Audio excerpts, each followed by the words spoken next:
여러분은 일본인이 가장 사랑하는 여행지가 한국이라는 사실을 알고 계신가요? 최근 일본 젊은이들 사이에서는 한국에 대한 호감도가 올라가 K가 붙은 것이라면 음식, 드라마, 영화, 의복 등 무엇이든 인기가 정말 많다고 합니다. 오늘은 한국에 푹 빠진 언니 때문에 한국에 왔다가 놀라운 경험을 했다는 일본 여성의 SNS 사연입니다. 안녕하세요. 일본 삿포로에서 살고 있는 유키라고 합니다. 오늘은 제 이야기는 아니고 제 언니 이야기를 좀 해볼까 해요. 저와 언니는 2살 터울이라 어렸을 때부터 친구처럼 지냈어요. 제 언니는 꽤나 예쁜 얼굴을 가지고 있는데 가끔은 좀 왜 저러고 다니지 싶을 때가 많아요.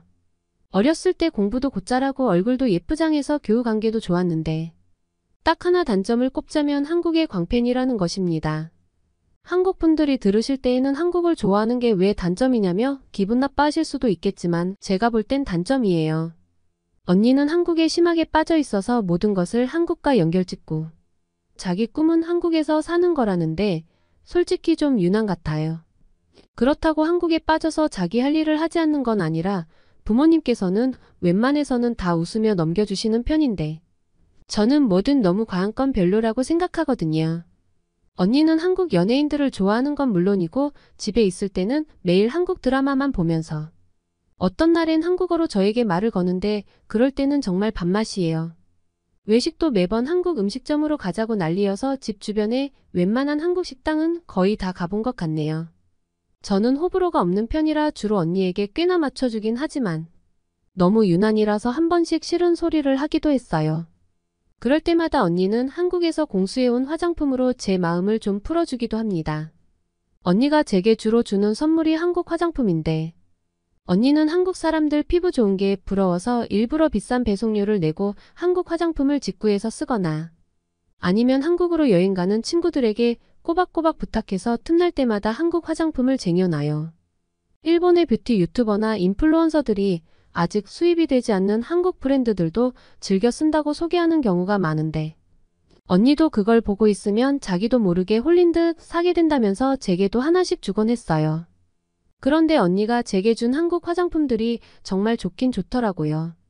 그래서 언니에게 화가 났다가도 언니가 화장품을 제게 선물로 주면 언제 그랬냐는 듯이 화가 풀어지기도 해요. 제가 한국을 나쁘게 생각하는 것은 아니지만 언니가 너무 유난이라 반대로 한국에 반감이 있었던 것 같기도 해요. 그러던 제게 어느 날 사건이 하나 생겼는데요. 바로 언니와 함께 한국에 여행을 가게 된 거예요. 혼자 가는 것도 아니고 친구들과 가는 것도 아니고 한국에 호들갑 떠는 언니와 여행이라니 미간이 찌푸려져요. 원래는 저희 가족은 어렸을 때부터 미국의 샌프란시스코나 로스앤젤레스 그리고 뉴질랜드 같은 따뜻한 지역으로의 여행을 많이 했어요. 특히 로스앤젤레스는 아버지의 회사에 지사가 있고 호화로운 회사 주택에 있어서 가장 많은 여행을 했던 기억이 있습니다. 그리고 올 겨울방학에는 가족여행으로 유럽을 가기로 했었는데 이번에는 부모님이 도저히 시간이 안 난다고 하셨어요. 저는 어릴 적부터 영화 보는 것을 좋아했는데 특히 유럽을 배경으로 한 영화에서 고풍스러운 유럽의 도시들이 너무나 아름답게 느껴졌고 성인이 되면 꼭 가보리라 마음먹고 있었죠.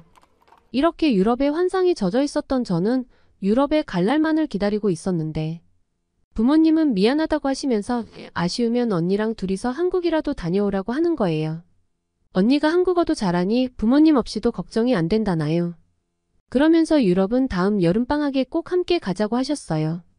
그 이야기를 듣던 저는 당연히 싫다고 했어요. 왜냐하면 한국으로의 여행은 언니를 위한 여행인 것 같았거든요. 차라리 안 가면 안 갔지 언니랑 한국 여행은 죽어도 가기 싫었어요. 삐쳐있는 제 방에 들어온 언니는 4박 5일의 한국 여행 계획표를 내밀더니 이 언니 한번 믿어보라며 너를 정말 즐겁게 해줄 자신이 있고 만약 이번 여행이 재미없다면 평생 한국 화장품을 제게 제공하겠다는 혹하는 제안을 하지 뭡니까? 그렇게까지 나오는 언니를 차마 실망시킬 수는 없을 것 같아서 마지못해 알겠다고 했습니다. 그렇게 12월 말 저는 언니와 함께 한국행 비행기에 올랐습니다. 언니의 4박 5일의 한국 여행 계획표는 아주 화려했어요. 그런데 제가 보기에는 이해가 가지 않는 것들이 좀 많았어요. 홍대와 강남에서 쇼핑하기, 카카오 프렌즈샵 가기, 한국의 소품샵 가기는 괜찮았거든요. 저도 해보고 싶었던 것들이니까요. 그런데 식당을 놔두고 편의점 김밥 사 먹기, PC방 음식 사 먹기 등이 버킷리스트에 올라가 있는 건 이해가 가지 않더라고요. 그리고 일본에도 카페가 널렸는데 하루에 카페를 2군데씩 가는 걸로 짜놨더라고요. 그래도 다 괜찮다 싶었는데 제가 언니에게 또 속았다는 생각이 드는 부분이 있었어요. 그게 뭐냐고요? 바로 한국어 공부를 할 때 애플리케이션에서 만난 한국 친구를 만나고 오겠다는 거예요. 자기가 한국어 공부를 꽤 하긴 했지만 아무래도 진짜 한국 문화는 한국인과 즐겨야 한다나요? 만날 친구가 동갑내기 여자아이고 사진도 받았으니까 걱정하지 말라는데 어이가 없더라고요. 저를 놔두고 혼자서 한국 친구를 만나고 오는 것도 어이가 없는데 세상이 얼마나 험한데 언니는 겁도 없나 봐요. 근데 언니가 진짜 한다면 하는 스타일이거든요. 숙소로 가는 지하철 안에서 언니에게 알지도 못하는 사람을 만나러 가는 게 위험한 것 같다고. 엄청 잔소리를 했는데 언니는 제 말을 도무지 듣질 않더라고요. 자기를 바보로 보냐면서요. 그렇게 저는 또 언니에게 지고 말았어요. 어쨌든 언니와 함께한 한국 여행은 생각보다 더 즐거웠습니다. 한국은 저 혼자는 절대 와볼 일이 없는 나라였을 것 같은데 여행을 와서 언니 덕을 톡톡히 봤어요. 언니가 사실 한국어 능력 시험 5급이거든요. 한국으로 취업하는 게 꿈이라서 누가 시키지도 않았는데 공부를 독학으로 했어요. 한국 사람들이 언니가 하는 한국말을 다 알아듣고 한국어 잘한다고 칭찬을 해주니 저도 언니가 좀 자랑스럽더라고요. 놀이공원에 가서는 한국 학생들도 많이 만났는데 언니가 한국어를 잘한다고 어찌나 호응을 잘해주던지 연예인이 된 줄 알았다니까요. 그리고 언니 덕에 한국 편의점 간식도 식당 음식도 실패 없이 먹을 수 있었어요. 일본에서도 한국 음식점은 이미 많아 특별히 새로울 것이 없다고 생각했는데 완전 잘못된 생각이었죠. 한국에서 먹은 회가 그렇게 맛있다는 것을 처음 알았으니까요. 회도 맛있었지만 함께 나온 반찬들의 가짓수를 보고 정말 놀랐어요. 마지막에 먹은 매운탕은 또 어떻고요. 정말 환상적이었어요. 그리고 떡볶이랑 부대찌개도 먹었는데 전반적으로 조금씩 매워서 약간은 힘들었지만 먹다 보니 적응도 꽤 했고요. 카페도 일본과는 또 다른 분위기로 왜 이렇게 언니가 한국에 푹 빠졌는지 이해는 갔습니다. 한국의 카페들은 느낌 자체가 세련되었고 완전 핫플레이스더라고요. 아르바이트분도 너무나 상냥해서 녹아버리는 느낌이었어요. 한국인들은 기본적으로 말을 예쁘게 하는 걸까요? 화장품 가게나 옷가게는 특성상 이렇게 친절하겠지 했는데 카페 아르바이트생들이 하나같이 예쁘고 상냥해서 저도 모르게 공손해지더라고요. 이런 이미지라 언니의 카페 투어가 버킷리스트구나 하고 이해가 갔죠. 한국 여행을 통해 그동안 수박 겉타기로 알고 있던 언니의 한국 사랑을 이해도 하고 또 저도 더 한국에 빠지는 그런 순간들을 가졌어요. 그리고 원래도 한국인들이 센스 있고 세련된 건 알았지만 직접 와서 보니까 왜 일본의 유튜버나 인플루언서들이 한국에 자주 오는지 이해가 됐습니다. 패션도 화장도 헤어스타일도 모두 한국이 한참 더 앞선 느낌이었거든요. 저도 언니를 따라서 꽤나 한국식 화장을 하고 옷도 신경 써서 입고 왔는데 기세에서 밀리는 느낌이라 자꾸 신경이 쓰였습니다. 한국인들의 피부는 어떻게 그렇게 투명한 느낌이 드는지 부럽기도 하고요. 압구정과 신사동 그리고 성수동 모두 멋쟁이들이 가득해서 눈이 아주 즐거웠죠. 언니는 그런 저를 보고 날 그렇게 구박하더니 나보다 더 한국에 푹 빠진 것 같다며 저를 놀리면서 한국에 함께 또 오자고 약속했어요. 먹방과 카페 투어 쇼핑으로 가득했던 일정이 지나가고 한국에서의 마지막 날이 되었어요. 언니는 한국 친구와 만나는 날이었고 저는 명동에서 혼자만의 시간을 즐기기로 했어요. 명동 거리는 또 색다른 느낌이었습니다. 올리브영에서 화장품 쇼핑을 하고 엄마가 좋아하시는 김도 샀어요. 유명한 핫도그도 사 먹었는데 쭉쭉 늘어나는 모차렐라 치즈와 고소한 쌀의 조화가 끝내줬습니다. 그리고 명동 곳곳에 소품샵을 구경하다 보니 하루가 훌쩍 가버렸어요. 물론 중간에 언니는 시간 잘 보내고 있냐면서 제게 연락을 해왔어요. 저녁 시간이 되어갈 때쯤 저는 피곤해서 호텔 방으로 들어와 한숨 잤어요.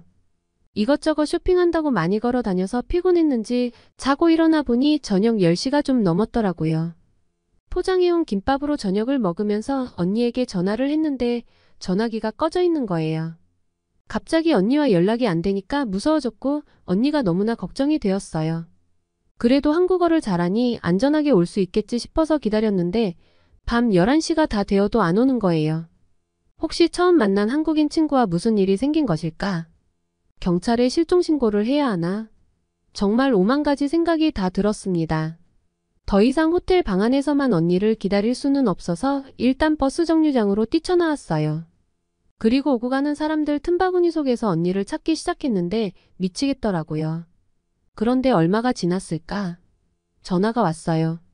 언니였는데 버스를 타고 강남역으로 가는 중인데 25분쯤 후에 도착한다고요. 눈물이 왈칵 나고 다리에 힘이 쭉 풀리는 느낌이었습니다. 후다닥 버스 정류장으로 뛰어가 기다린 끝에 언니를 만났는데 한껏 꾸미고 나갔던 아침과 달리 버스에서 내리는 언니는 꼬질꼬질해지고 힘도 하나도 없어 보였습니다. 언니를 보자 걱정했던 마음에 저는 지금까지 뭐 하다가 온 거냐고 화를 냈어요. 휴대폰 배터리가 없으면 빨리 들어와야지 대체 왜 이렇게 늦게 온 거냐면서요. 사실 언니는 한국에 와서 롯데월드니 명동, 압구정동, 성수동까지 정말 많은 곳을 다니는 동안길을 제대로 못 찾은 적이 한 번도 없었어요. 근데 문제는 언니가 추운 날씨에 버스를 타니 버스 안이 너무 따뜻하더래요. 피곤하기도 하고 노곤하니 잠이 들어버린 거죠. 그리고 눈을 떠보니 전혀 모르는 곳이라 당황을 했다고 해요. 근데 길거리도 어둡고 갑자기 겁이 나. 그렇게 자신만만하던 한국어도 잘 안 읽히고 머리가 굳어버리는 느낌이었는데 버스 안에서 어쩔 줄 몰라 하는 언니를 보고 퇴근하던 직장인들이 하나둘씩 모여들었다고 해요. 그리고 언니가 울고 있으니 달래주고 호텔을 확인하더니 어디에서 어떤 버스를 타고 몇 정거장 후에 내리면 되는지 자세히 알려주었다고 하더라고요. 정말 친절했던 어떤 여성분은 일부러 언니가 타야 하는 버스가 올 때까지 기다려주면서 한국 버스 정류장에서는 충전이 된다고 안심시켜주고 충전도 할 수 있게 도와줬대요. 다행히 버스가 금방 와서 무사히 온 거라고 하더라고요. 그 이야기를 듣고 한국 분들의 따뜻한 마음에 정말 큰 감동을 받았어요. 그 시간대면 야근을 하고 퇴근하던 중일 텐데 그냥 스쳐 지나갈 수도 있는 외국인에게 이렇게 도움을 주고 달래주다니요. 일본이었으면 남일이니 상관하지 않고 지나갔을 거예요. 여행을 하며 만났던 한국인들의 친절함과 상냥함은 가식이 아니라 진심이었다는 것에 한류가 일본인들의 마음도 사로잡은 것 아닐까요? 언니가 정신이 없어 감사를 표할 연락처도 받지 못한 게 너무 아쉬워 이렇게라도 감사를 전해봅니다.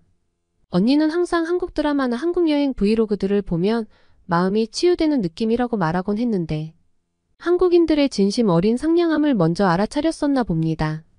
언니가 한국에 빠져버린 모습을 좋은 시선으로 보지 않았던 저지만 역시 한류가 일본을 이렇게 사로잡아 버린 건 어쩔 수 없는 흐름인가 봐요. 저도 이 흐름에 올라타 버린 만큼 이제 마음껏 즐겨보려고요. 내년 봄 다시 한국을 방문하고 전하고 싶은 이야기가 있다면 메일을 또 보내겠습니다. 오늘의 사연 어떠셨나요? 오늘의 사연이 마음에 드셨다면 구독과 좋아요를 눌러주세요. 여러분의 구독과 좋아요는 영상 제작에 큰 힘이 됩니다. 더욱더 감명 깊은 사연으로 찾아뵙겠습니다. 감사합니다.